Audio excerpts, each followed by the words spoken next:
This is Kate from Katari Beauty, and this is beautiful henna oil. Henna oil is not very well known in US, and honestly, I don't know why. It should be. So henna oil is really cool because it's not what you think it is.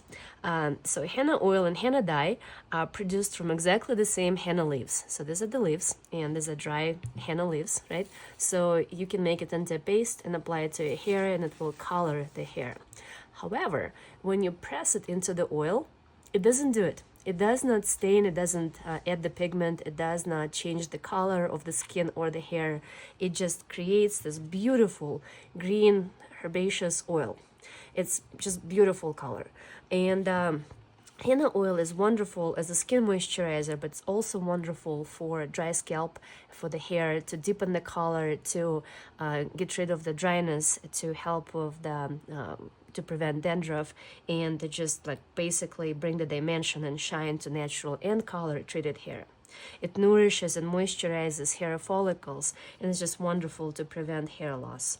Henna oil has been used also for many centuries to help prevent and slow down graying, so it helps to keep the pigment in the hair. And when you use it in the hair ends after the wash, you can just like smooth a couple of drops of henna oil through the lengths and the scalp, and add a little bit to the ends. It helps from the ends splitting.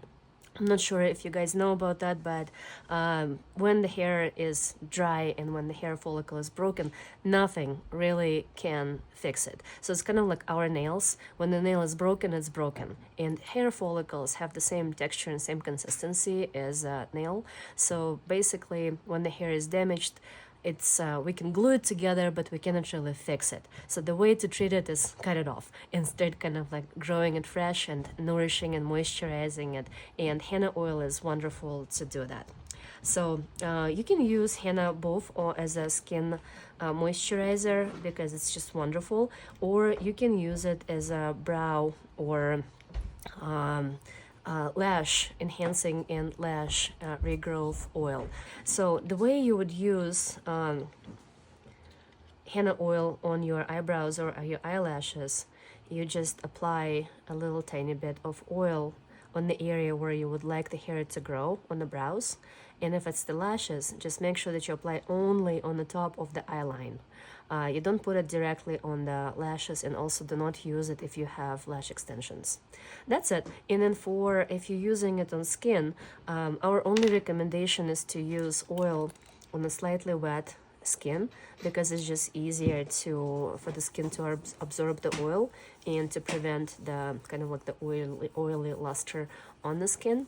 So it absorbs very nicely, and it has a very beautiful kind of herby, grassy smell and a beautiful color. So give it a try, and thank you so much. Just really quickly show you what's in the retail box. You have your second cork, just in case. You have instructions.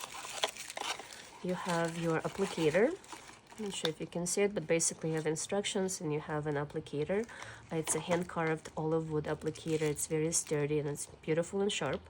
And you have your henna oil. All of our bottles are hand-blown, and every single bottle, because it's handmade, is ever so slightly different. And you have a separate cork just in case if one of the corks breaks or becomes loose. It's natural material, and it's actually, we use cork because it helps to prevent oxidation of the product, and it just keeps the oil naturally more oomphy for longer period of time. Henna oil is a very nice moisturizer for your hair follicles.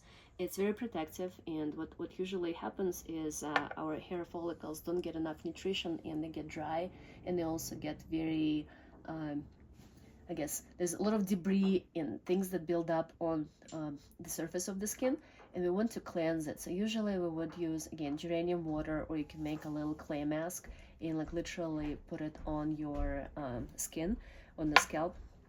So again, I am using a little bit of, oh, thank you, Carly. So just a little tiny drop of henna oil. It's green and it's beautiful. And if you would like to use it, henna oil is a little less sticky than castor. So again, you can put it on the top eyelid. I can do it for myself so that you can see it. So basically it just goes on the top eyelid, and you don't need to put it directly on eyelashes. Reason being is because eyelashes don't do anything, but the skin will absorb the oil and it will create the effect that you need. Also, you can take a little bit of the oil after you wash your hair, and if it's still wet, just go through the hair and apply it through the hair everywhere to add some more shine. Carla's hair is already done, so